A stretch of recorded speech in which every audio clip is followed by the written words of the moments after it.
Okay, good morning, Science Department.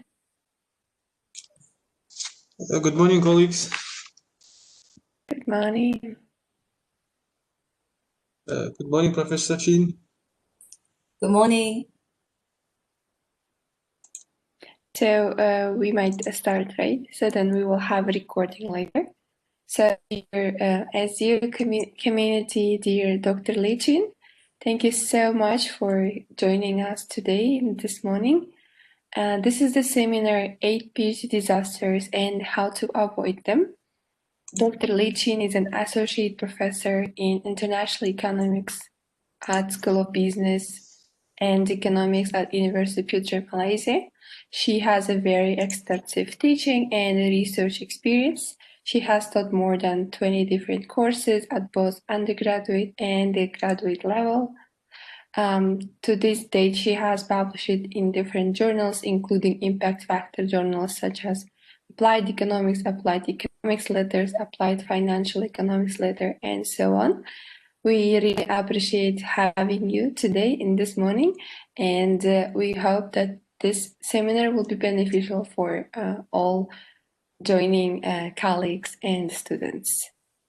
Thank you. This webinar will be recorded, so it will be available for SDU community and all other interested people in this topic. Okay, thank you. Thank you. So, okay, I will. Let me share screen.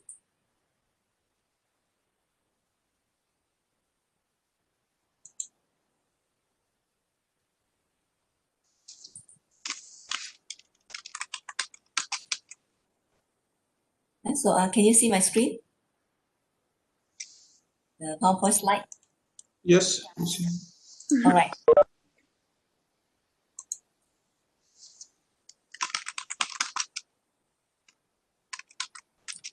Okay, good morning, everyone. So I'm very pleasure to have this opportunity to share some of the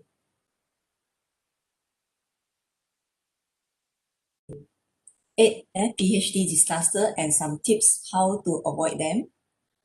I hope that this talk will help the students to be success in their doctorate degree. Okay, let's begin. So this is the outline of my presentation today. So I will start with some facts about PhD, and then I will discuss the 8 disasters of PhD and how to avoid them, each of them, and finally conclusion. I think we all agree that doing a PhD is not an easy task. So normally at least 3 years. It took at least 3 years, and there are some challenges that you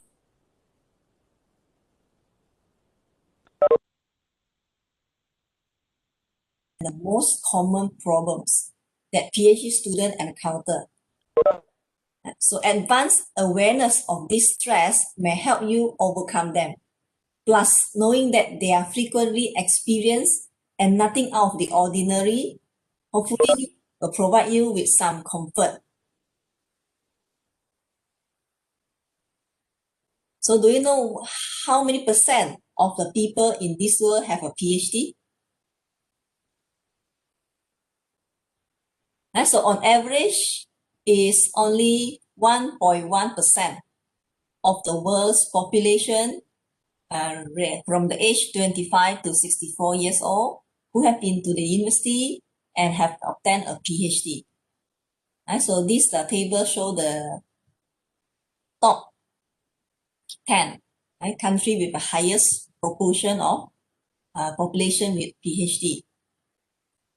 So it's so like the PhD is pretty rare, not common, because it's on average is about 1.1%.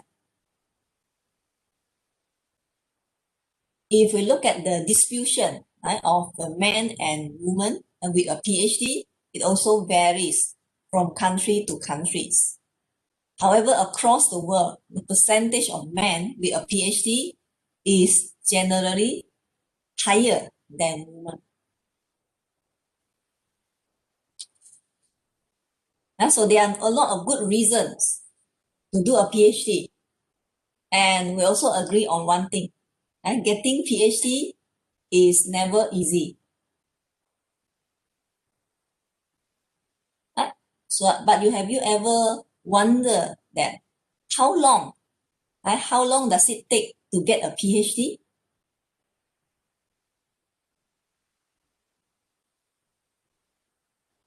So many countries actually maintain a notion of PhD duration of 3 or 4 years. In reality, PhD candidates often take much longer times to complete their doctorate studies. So according to the statistic of the world, the average student takes 8.2 years, 8.2 years to start through the PhD program. So, however, there are also some students that actually drop out before they finish their PhD. So, how many percent of the PhD students drop out before they finish the PhD?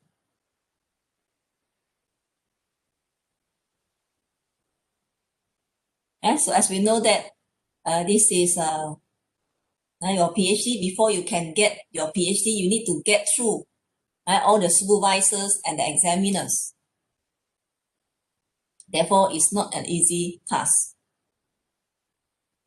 So roughly, the statistic shows that on average, roughly 25% or a quarter of PhD students drop out before finishing their degree.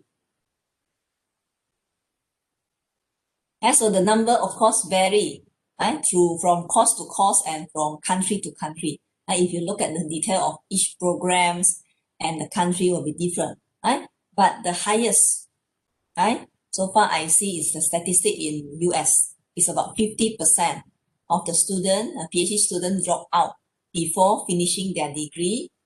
And it's about 19.5% PhD students drop out, before finishing their study in UK, and the lower will be Australia, is 15%.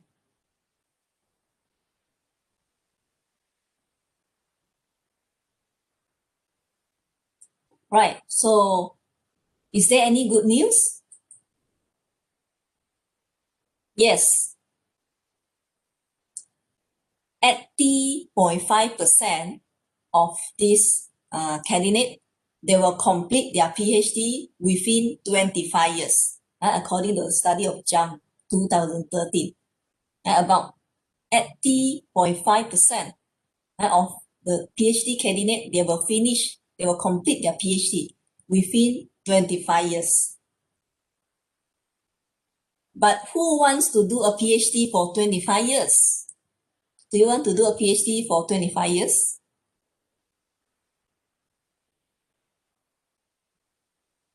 So a delay in PhD completion are the most undesirable for PhD candidate. And it also can be determinant if the PhD delay lead to termination.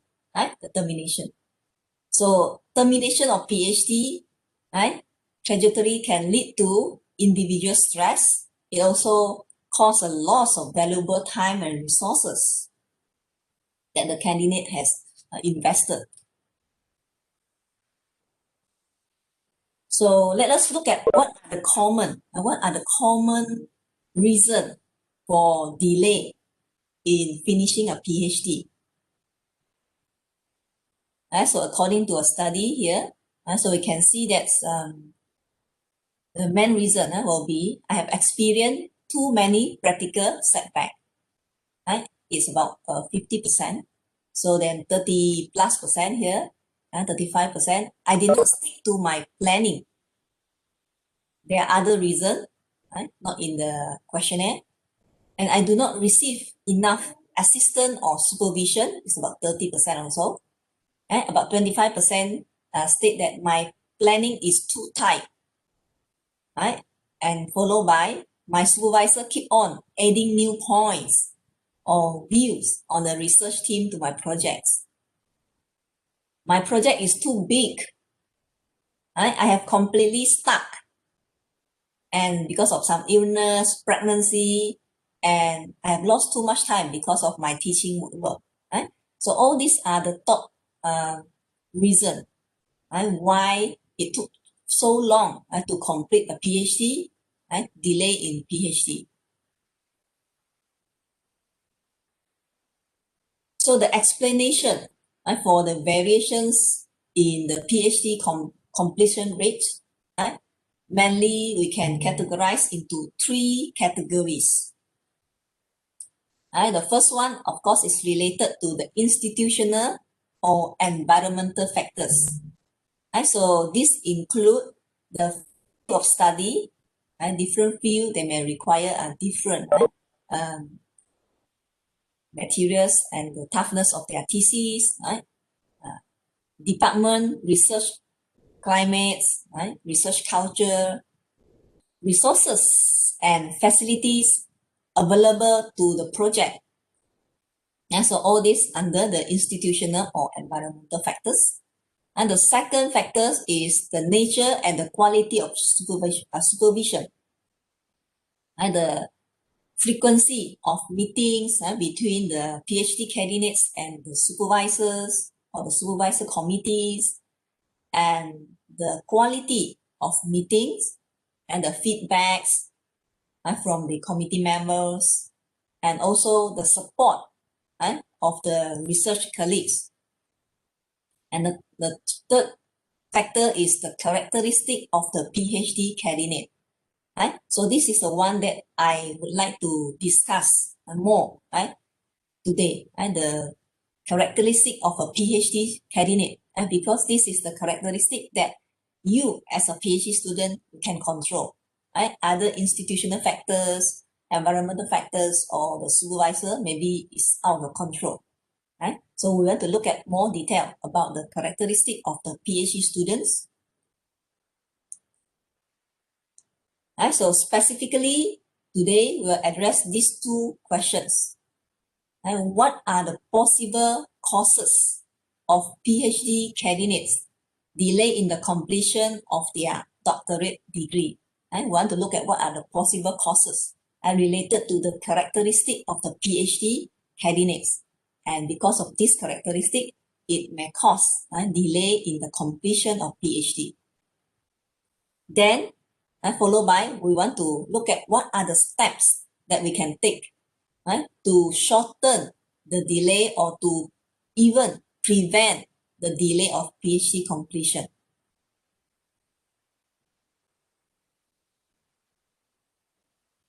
So I have, there are actually many reasons, but I've summarized and tried to group them to 8 categories, 8 disasters, not taking ownership of your research, number 1. Number 2 is doing it all alone. Number 3, aiming for perfection, perfectionist. Number 4, isolating yourself. Number 5 is unrealistic expectation. And number 7 is procrastinate. Number 7, the bad student-supervisor relationship. And finally, is taking on a job before the completing of your PhD study.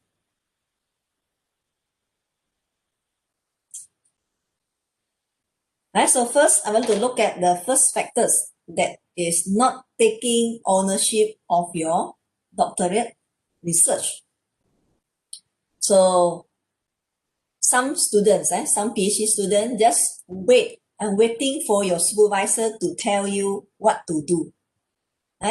So you did not take ownership of your research.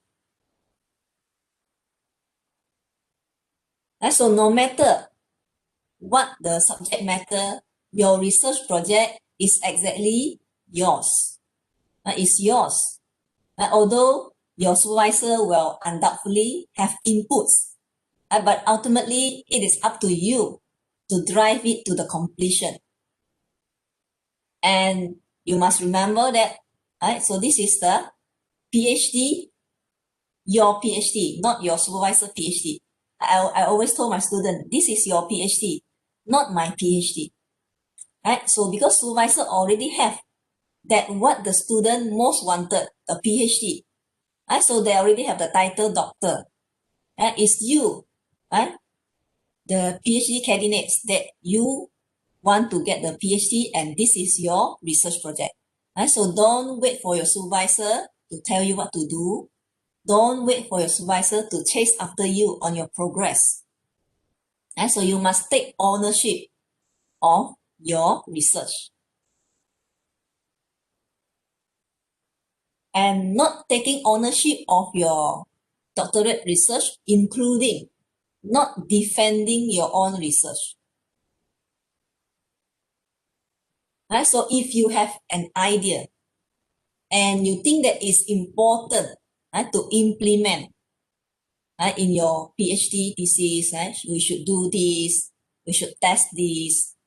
So don't fear to defend your idea, but be prepared, because when we want to propose some new idea, new things, it's normal that there are people that don't understand. It is normal that people don't like the idea. So it's be prepared and try to explain it. So you must prepare and explain. So defend your idea without being defensive. So you can explain to your supervisor committee the ideas and get their feedbacks, and then refine your ideas. And not just listen to what your supervisor says, and then just keep on.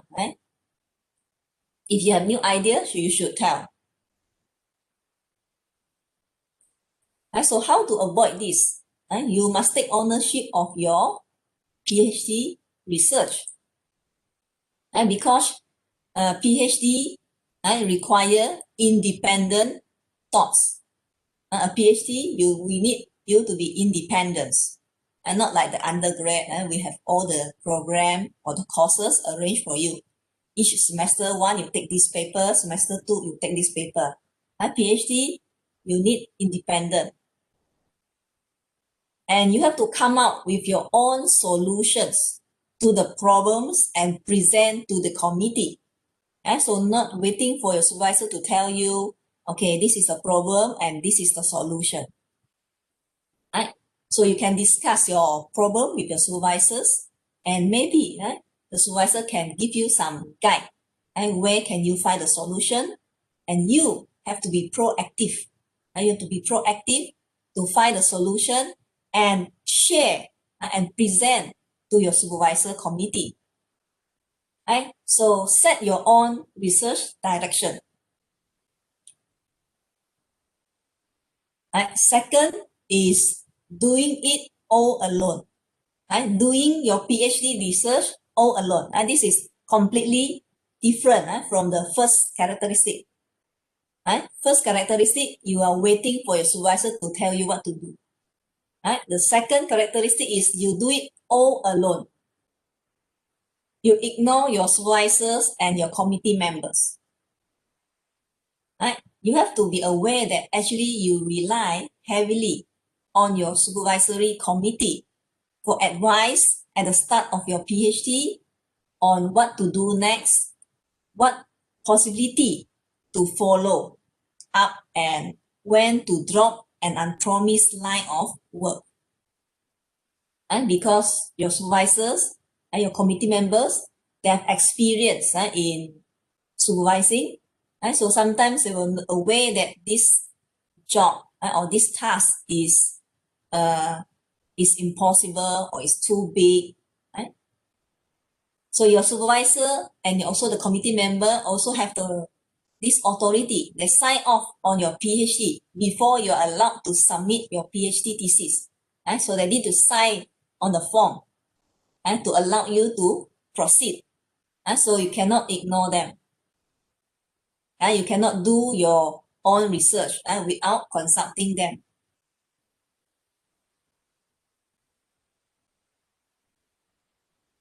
So how to avoid this disaster?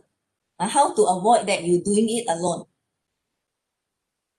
Meeting, discuss with your supervisor when and what.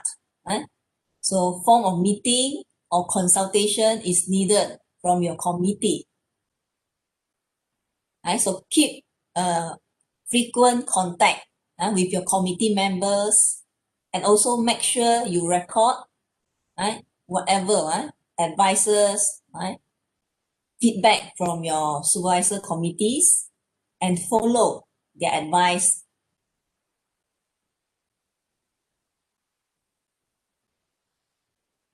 So the next disaster is aim for perfection. Aim for perfection. Do you know what are the traits of perfectionists? So you look at this picture. Fear of failure. Procrastinate. Highly critical. So all these people, they are highly critical. So you want to measure the grass. So because you fear of, you want to be perfect. So you procrastinate, delay. So you fear of failure. So all this, they will not proceed. You never reach the goal. Only those who focus on the result and they keep on running, then they can achieve the goal. So this perfectionist can prove that paralyze the students when students become afraid to make mistakes, to take chances or do anything that might not turn out perfectly. Because of this perfectionist, it causes the student to afraid to do anything that may not turn out perfect. So therefore, this characteristic of perfectionist cause the student never complete their dissertation. So in my experience of research, yes, there are some students very good, and they are very good and perfect. But because of this perfectionist, they never think that their job is good enough to be submitted. So they take a longer time than the average student to complete their study. And because perfectionists also block your abilities to let the ideas flow and to build the momentum. Perfectionists can actually diminish the eagerness and the desires to work. So how to avoid this disaster?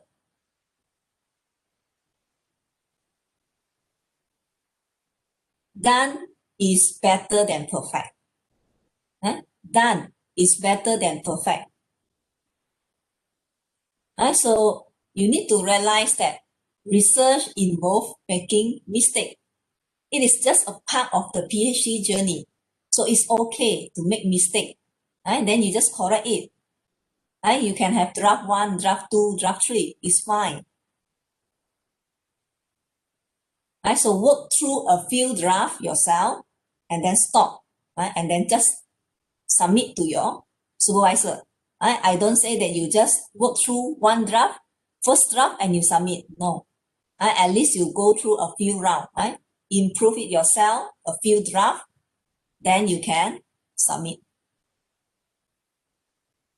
So write everything that is in your mind on the topic.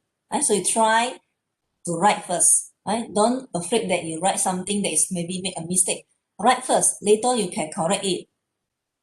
You can refine it. So you need to know, to learn that there's no piece of work that you produce that will ever be perfect. There will be always room for improvements and ways to make something better. So don't be discouraged if you have work hard on a piece of work and you submit to your supervisor, and later when you get the feedback from your supervisor point out so many points that it could be improved. Right? So don't be discouraged. This is normal. Right? So this is just a part of the process of learning and growing as a researcher.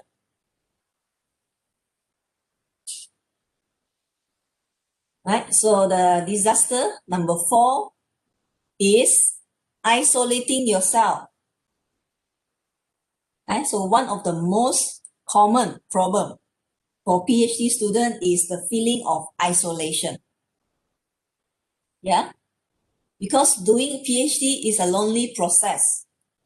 PhD candidates often work alone, and sometimes maybe you only have a few or no other people on the same project. Because your PhD thesis is yours. Other people cannot do the same topic. So that PhD research is yours. So you may feel lonely.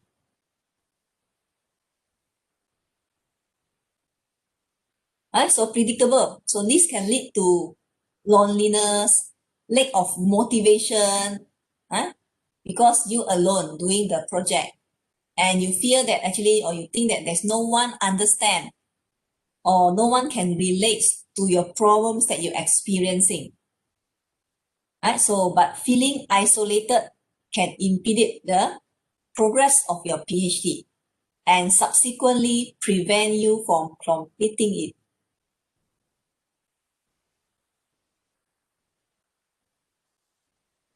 So isolating yourself, including not contacting your supervisor. And nobody want to send an email to their supervisor and says that they have achieved nothing in the past 3 months, right? If you don't have progress, you don't want to send an email and tell your supervisor you did not achieve anything. And the more the time pass, the tougher or the harder it becomes to contact your supervisor.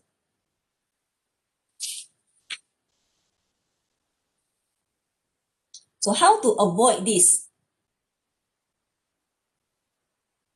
How to avoid this, right? Isolation. So first, I would recommend, right, that you should email your supervisor every month with a brief updates. So no matter how good or how bad is your progress, so you just say, what have you done? What are the things that you're working on?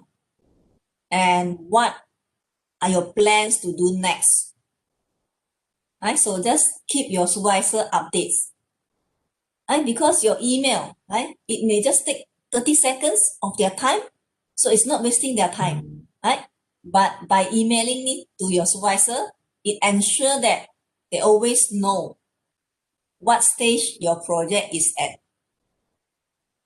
And you also have a record to prove that they know your stage of project.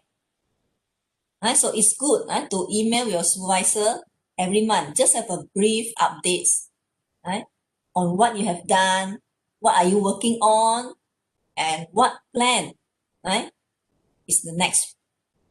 So don't try to hide like a kids who hasn't done their homework. So be professional, be honest in communication. Tell your supervisor the truth. What have you done? What are the problems you face? And what is your plan? What is a plan that you want to solve this problem? And then next meeting or next email, update your supervisor. What have you done? Do you solve the problem? So at least it keep your supervisor updated.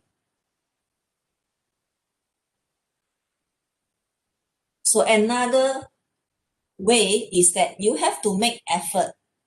As a PhD student, you have to make effort to get into contact with other graduate students.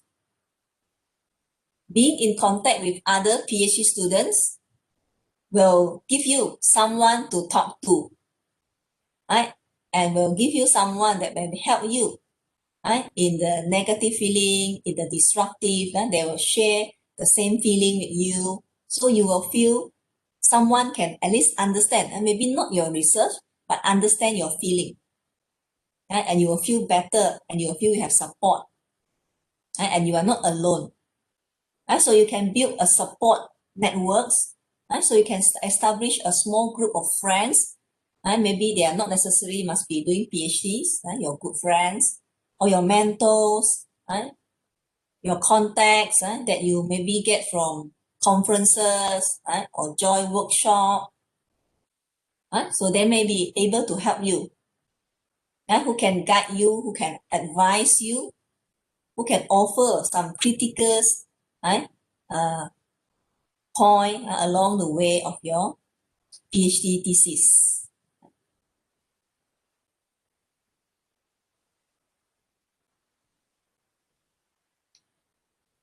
So PhD is typically take at least 3 years. Right? So I understand it's hard for everyone to maintain the motivation, the same high morale, the same high motivation throughout the 3 years of their project. Right? So sometimes you will feel fed up, bored, or dissatisfied with your project. So it's very common experience. Right? So when something's really not going well and your motivation is low, so it's okay to give yourself a break. A few days, a weeks away from your project can sometimes be really helpful. Right? And then allow you to come back, to your project. And sometimes you are able to look at it from a fresh perspective. Right? So sometimes for me, when I write a paper, right, sometimes I stuck, or I think I have something, but I don't know how to write. I will just put a paper away for a few days or a week. When I read it again, next week I will have new ideas how to improve the paper. So as your thesis also, sometimes you think you stuck there, it's okay to just have a break or do some other section, the other part. Don't keep on doing the same thing that you get stuck.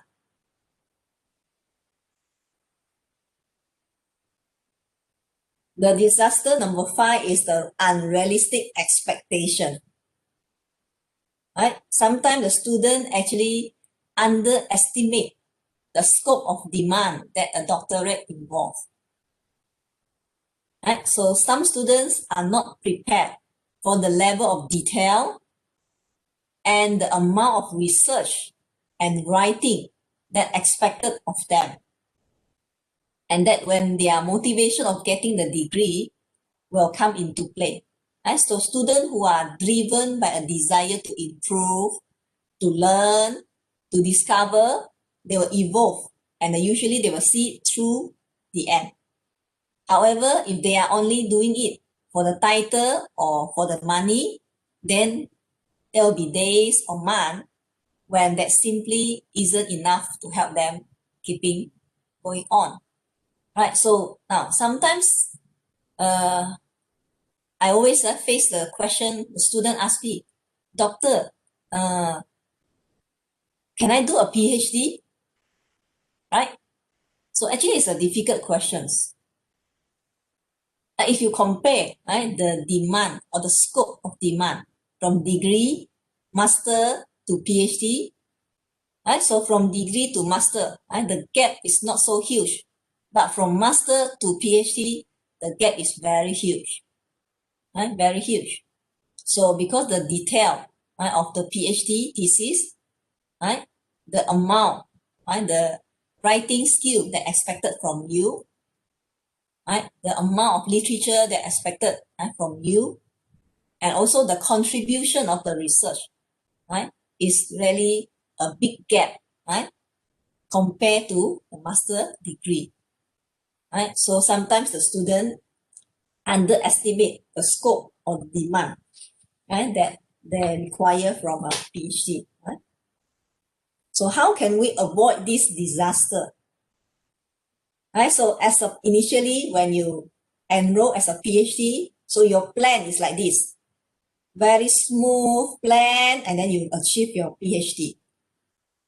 So for your undergraduate, because you have all the program, courses arranged for you every semester. So as long as you just follow the plan, then you can finish your study on time. But in reality, as a PhD, there's up and down. And there are so many challenges that we never predict and we are not aware before we start our journeys. Even though we are already halfway, you also don't know what are the challenges in the future. So how to avoid this? First, audit your commitment. You have to determine how and where you are spending your time. Look for ways that to create margin for your degree. So you must know how many hours in a day that you can spend. So whether you are a full-time student or a part-time student. So if you're doing part-time, then you must able to allocate some time for your research. And then you must know, for example, the power hour, the one that you actually can work very well. The hour that is very good for you. Either it can be early morning or it can be in the night. I'm not sure, everyone, you have different power hour. And then you have to full use of your time. Get full use of your time and spend your time as your plan. Besides that, you also can interview the former doctorate students. Ask your supervisor or your advisor or maybe your degree the program director to introduce their former doctorate student to you. So you can talk to them what are the amount of works that actually require in doing this PhD. So get some ideas, what are expected from you, what are expected from the supervisors, and from this degree. And choose a topic that you are passionate about. This is very important. So you have to choose a topic that you are very interested, you are passionate about, so that you can continue to work on it.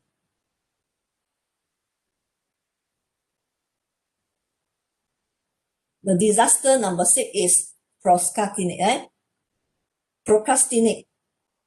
So very common. So this is a very common among the students.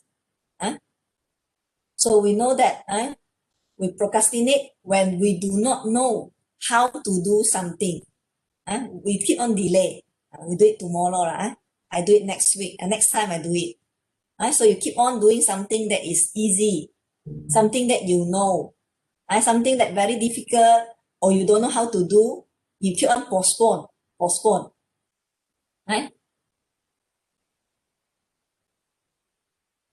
But you must know that procrastination is not productive and it hinders you from completing your research.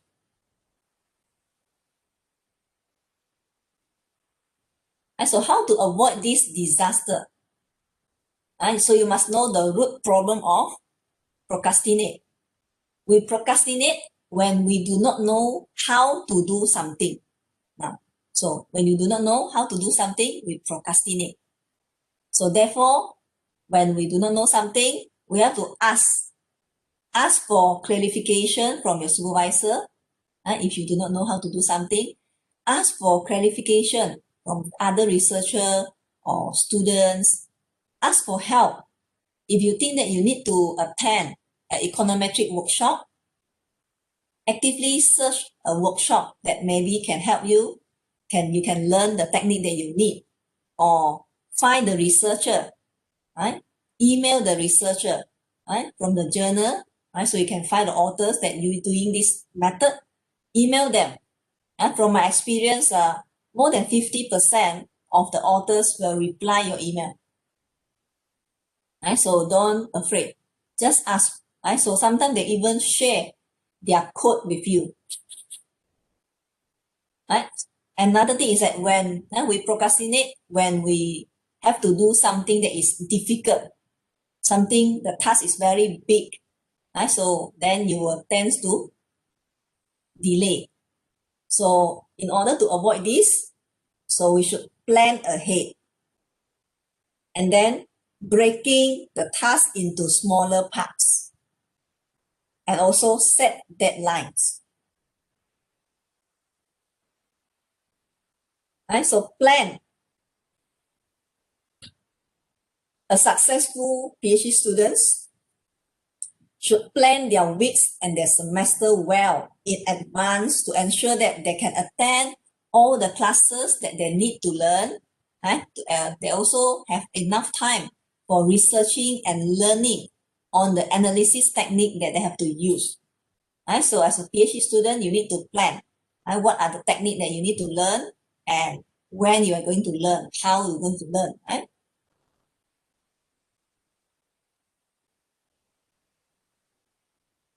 So it is easier to make plan, right? To make a plan. It's easy to make a plan, right? So list out all the things that you need to do and fit them into a nice, neat timeline. Right? So you do a plan, okay, you can finish in 3 years. Right? However, we need to realize that PhD research always have an unpredictable elements to it. So the plan does not give you control over this. When we plan, we tend to underestimate how long things will take. Because when we plan, we have an experience, so we tend to underestimate the times that actually need to take for a task. Right? So by focusing on the long term, the plan doesn't tell you what to do now. So your long-term plan is that, okay, I have to finish in next semester, finish my literature review, next semester, another semester, finish my methodology, but it doesn't tell you what you need to do now, right? So therefore, a good plan, right, must be flexible. Right? It allows you for some unpredictable, and it must be realistic as well, right? So that you can actually achieve your goal. And a good plan should be useful, right, to help you to decide what should you do, what should you focus now. Right? So to do this, is useful to divide the plan into long-term plan and short-term plan. Right? Because the long-term plan will give you the directions and possibly include some important deadlines. Right? But we cannot be over rigid or over detailed on the long-term plan. Right? But the short-term plan, yes, you have to be detailed. Right? So then we have a short-term plan. Right? So this is where you should put most of your attention now. Right? So because this is about what you are going to do now, and as a general rule, think about 2 or 3 move ahead. Right? Just need to think about, okay, what should you do now and what's the next move. Right? So you know exactly what you need to do now and what are you going to do next. Right? So the long-term plan, although it's flexible, but it should influence the short-term plan. Right? So if you have to submit a report next month, then this should give you some influence on the decision what you should do now. If you need to submit a report now, you have to do it. And deadline also very important. Set the deadline. Sometimes deadline is good. It creates a necessary tension between doing the work and reporting the progress. So very few people are able to work well without some pressure. But knowing that there's a deadline, usually is sufficient for most people to get on and to do whatever it is they're supposed to do. So good is you set a deadline, and when you know that there's a deadline, it is sufficient for you to move on, to push you to move on. So when you have a long period of time to complete something, I say, okay, I have 3 years to complete my PhD. So you have no step along the way. So such a lack of structures in tasks or timing is not conducive for effective working. And so you need to have a short-term plan. Right? Not only every semester, but at least also every month.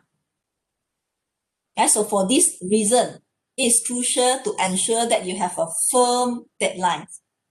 And after you set the deadline, must be firm. Try to achieve the goals that you set within the deadlines. And so deadline are the time limit. Right? It can be set between the students and the supervisor. Right? So you can set the deadline with the supervisor, of course, agree with you. Or at the last case, you can set the deadline yourself. But even though if this is the last case also, you must ensure that you have someone to report to. Right? So you can tell your friends, right? And your mentor, right? Or someone that is other PhD student, right? This is your deadline and you want to tell them, right? So you must have someone to report to, right? Of course, the best person is your supervisor. Right? So try to set a deadlines, try to plan, set the deadlines and report to your supervisor frequently, right? At least once a month. Right? Tell them what is your progress, right? What are you working on now, and what is your next plan? So any problem that you face or any solution that you found.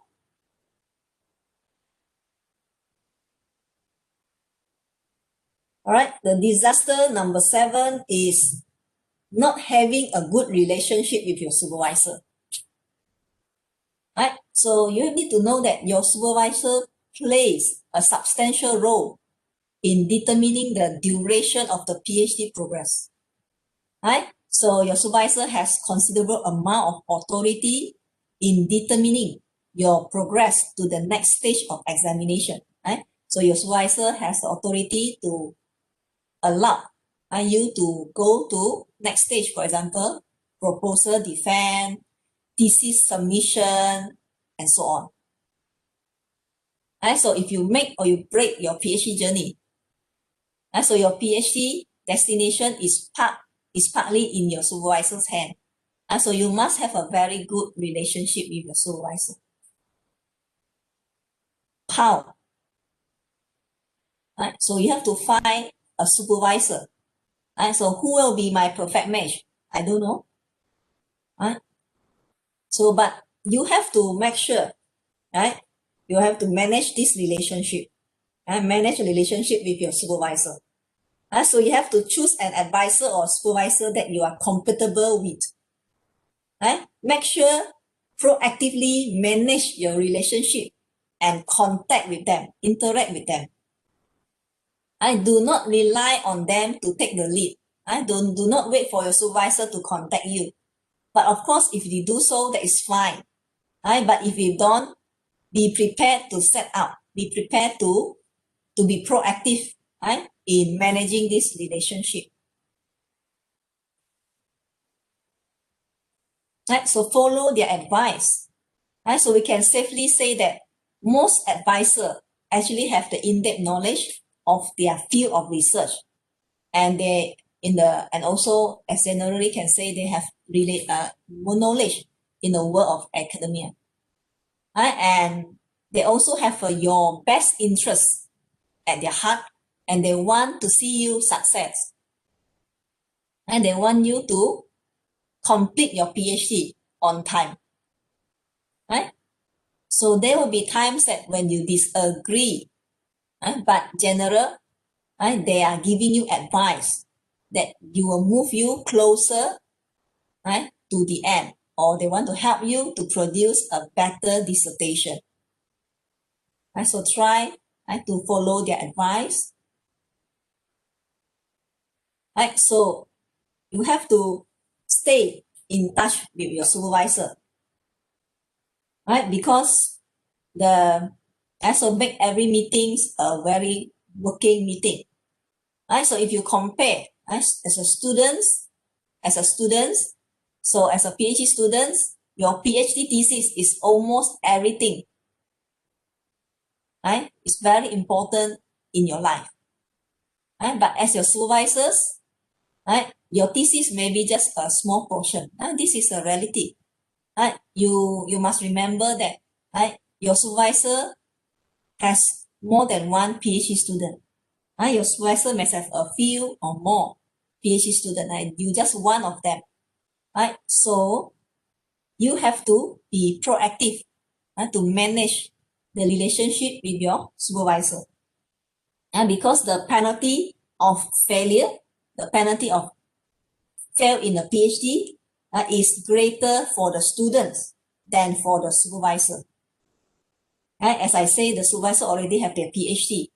And second thing, the supervisor have more than one students. So you are not the only student your supervisor has.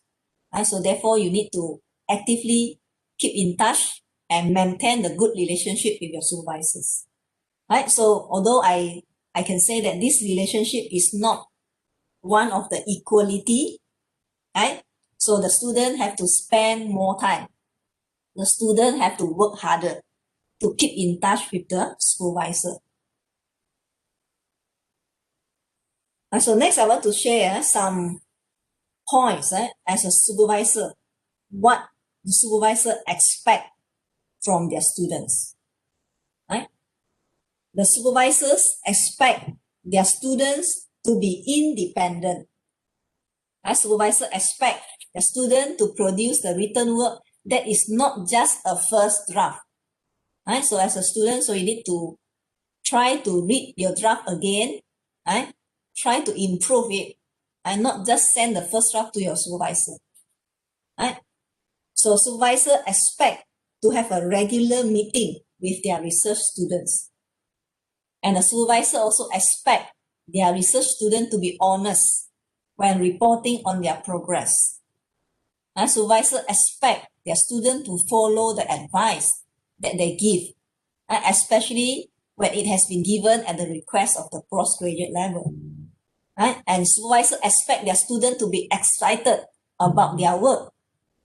As a PhD student, you must be excited about your work and share. So you need to search. If you have problem, you search for solution and you share the solution with your supervisor. You must be able to surprise them. All right. So finally, the disaster is to taking on a job before completion. I'm talking about the full-time students. Normally, you require 3 to 4 years of full-time work. But of course, sometimes because of lack of financial resources, lack of some financial support, so you may tempted to take up a job, or you take a job because you just run away from your PhD thesis, because you are so bored, dissatisfied, or don't know what to do. But be aware that there are always urgent tasks to be done at work.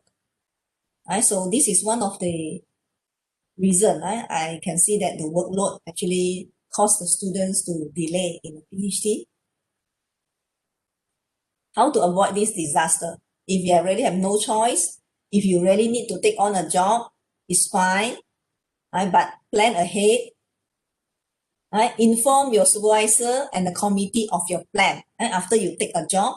So how you want to change your plan, how frequent you can have a meeting, and my advice is at least you complete the first draft, the whole thesis, the first draft of the whole thesis from the chapter 1 introduction to the last chapter conclusion, at least the first draft, and submit to your supervisor and committee, wait for their comment, then maybe you can start a job.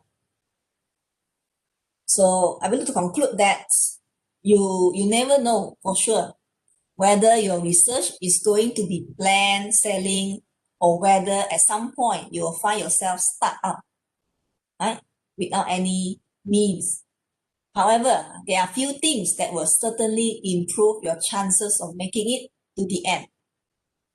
So clearly, the purpose of this talk is to help you to set out to obtain a PhD.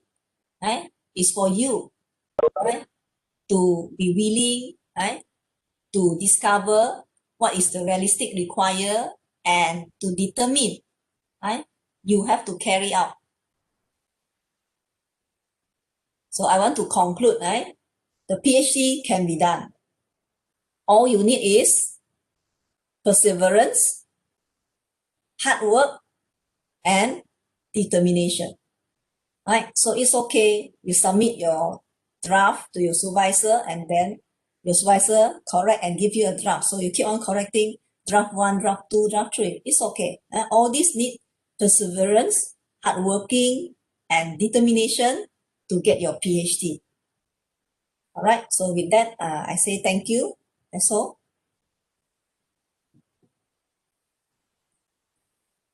Thank you. Yeah, let's give digital applauses.